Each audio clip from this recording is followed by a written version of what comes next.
So hello everyone, this is Kushal Sarkar from Bits Pilani, and in today's video we are going to talk about how to analyze mock test. As you must be hearing from so many people, even I say this thing, that mock tests are the most important thing for BitSat, and mock tests are the only way from where you can improve your score and score great marks in BitSat.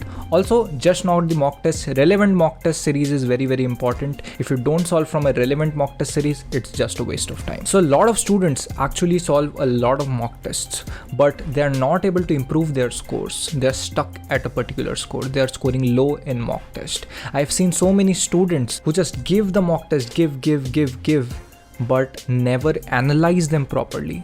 Or they think that they have analyzed the paper, but they never do it in a proper way, because of which they never improve in the mock tests. So it's very important that you analyze the papers in a right way. Otherwise, it's of no use to give mocks and it is just a waste of your time. So let me quickly go to the Photo Club website, which is made by Bitsians, and let me show you how to analyze the mock tests. So as you can see, once you give the mock test properly and then submit the test, you get a proper detailed analysis. Now this is the very first step and the basic analysis that you need to do before going into the detailed analysis. So as you can see here, it shows how much marks you have scored, how much questions you have skipped, how much questions you have attempted incorrectly. Then it shows how much time you have given to each of the section and all of that stuff. Also in the Photo Club mock test, you also get the average time, so that you can get the idea of level of questions, that how much time other people are taking to solve the same question. So you can get an idea that how much do you need to improve on that particular concept of that question. So most of the students do this,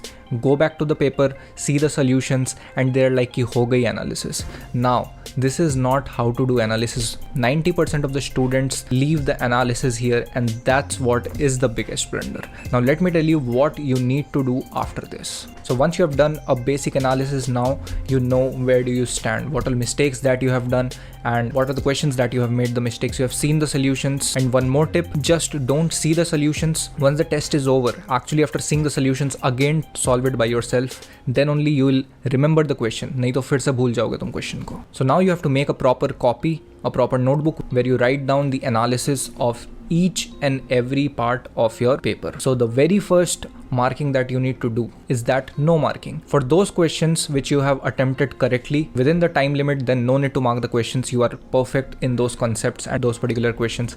You can move on. Now the second type of mark you have to do is of the unattempted questions, जो कि तुमने छोड़ दिया actual paper में. Now अब इसका properly reason लिखना है कि तुमने उस question को क्यों छोड़ा. The very first reason could be that तुम्हें वो concept आता ही नहीं है, अभी भी तुमने वो चीज़ revise नहीं करी, या फिर second चीज़ हो सकता है तुम भूल चुके हो. There could be multiple reasons. You have to note down that and then work on that particular reason. ठीक है, अगर chapter नहीं हुआ तो chapter complete करना है. अगर revision नहीं किया, वो concept भूल गया, तो then you have to go and revise that particular concept again. If it is that कि पढ़ा तो है लेकिन question tough आ गया, कि उस चैप्टर का question I am not able to solve, then जाके और उस कॉन्सेप्ट को रिवाइज करके और अच्छी तरीके से क्वेश्चंस प्रैक्टिस करनी है. So this is the second type. The third type is जो तुम्हारे सही तो हो गए but you were confused in the paper. ठीक है, काफ़ी सारे ऐसे क्वेश्चंस होते हैं in which we are confuse between two options. काफ़ी सारे क्वेश्चंस होते हैं हम तुक्का मार देते हैं. सो टेक्निकली तो वो सही हो गए पेपर में, but we don't actually know the concepts well. So before the actual paper it is important that हम उन चीज़ों को भी सॉर्ट करें. तो ऐसे क्वेश्चंस आइडेंटिफाई करो जो तुम्हारे तुक्के से सही हो गए या जिनमें तुम कंफ्यूज थे, कंसेप्ट उतने क्लियर नहीं है, उनको नोट डाउन करना है and then work again on those concepts and improve that. And the fourth variety is that जो तुम्हारे गलत हो गए. और गलत कब हुए? एकदम तुरंत मार के गलत हो गए. Like you have seen the question, time limit में भी कर लिया लेकिन वो क्वेश्चन गलत हो गया. Now this is very dangerous. अब ये डेंजरस क्यों है? क्योंकि तुम्हारे हिसाब से तुमने सही किया था कि immediately by seeing the question, suppose कोई केमिस्ट्री का थ्योरेटिकल क्वेश्चन है, by seeing the question you have marked the answer, but at the end the answer is wrong. तो उसका मतलब the concept is either not clear, और तुमने जल्दबाजी में आके without reading the question properly you have answered the question, और you have made a silly error, silly mistake. तुम क्वेश्चन देख के एक्साइटेड हो गए कि यार ये तो मेरे को आता ही है, एंड वो क्वेश्चन गलत हो गया, तो उसकी मार्किंग करनी है.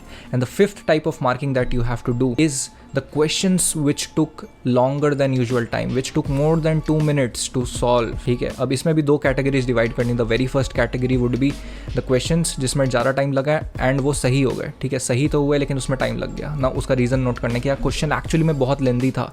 अगर बहुत लेंदी था तो अब मैं क्या कर सकता हूँ? अब ऐसे क्वेश्चंस को मुझे पेपर में आइडेंटिफाई करना है and I have to attempt these kind of questions at the end, not at the beginning, ताकि मैं ईजी क्वेश्चंस को पहले ख़त्म कर सकूँ, है ना. तो ये पूरी एनालिसिस इसकी करनी है. एंड द सबसे डेंजरस जो तुम्हारे पेपर में क्वेश्चंस होते हैं वो ये होते हैं कि जिसमें टाइम भी बहुत लगा दिया, 3-4 minute we have spent in that question and वो क्वेश्चन गलत भी हो गया, नेगेटिव मार्किंग मिल रही है, तो टाइम भी बहुत ज़्यादा वेस्ट कर दिया एंड वो क्वेश्चन सही भी नहीं हुआ। This is the most dangerous thing. इसको नोट डाउन करना है, इन पे सबसे ज़्यादा वर्क करने की भाई ऐसा क्यों हुआ। अगर टाइम लगाया मतलब तुम्हें अंदर से कॉन्फिडेंस था that you will be able to solve it, but at the end तुमसे सॉल्व नहीं हुआ, गलत सॉल्व हो गया, ठीक है। तो ये क्वेश्चन सबसे बड़े रेड फ्लैग है तुम्हारे लिए एंड इन क्वेश्चंस का सबसे ज़्यादा ध्यान रखना है तुम्हें। So this is the broader way of how you need to analyse the questions, ठीक है। अब मेरे हिसाब से there is nothing called as silly mistakes और those kind of mistakes. A mistake is a mistake. अब इतना आइडेंटिफाई करने के बाद जैसे तुमने पूरी एनालिसिस कर ली, मिस्टेक्स नोटबुक में तुम्हें you have to write all the mistakes, ठीक है। छोटी छोटी ऐसे मिस्टेक्स क्वेश्चंस की बना लो and write all of the questions concept और उसको प्रॉपर्ली एक शॉर्ट नोट जैसे नोट डाउन कर लो। This is going to be a game changer for you because I did this personally and mock by mock my scores got increased and I improved my scores a lot.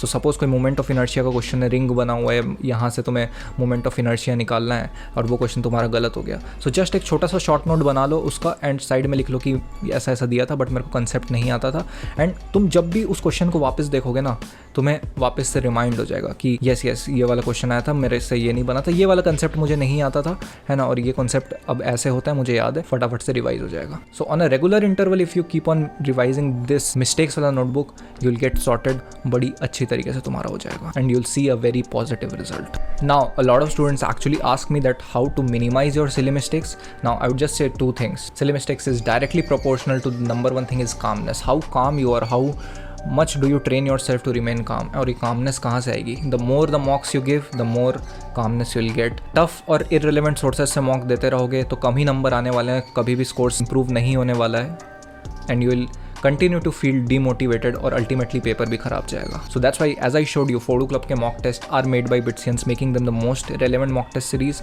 mock test के अलावा you also get chapter wise test also, so सारे chapters के तुम chapter wise test solve कर सकते हो।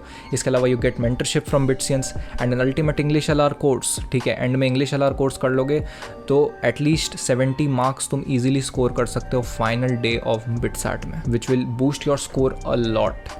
So just at the cost of test series, you are getting all of this stuff as well, which you don't get anywhere else.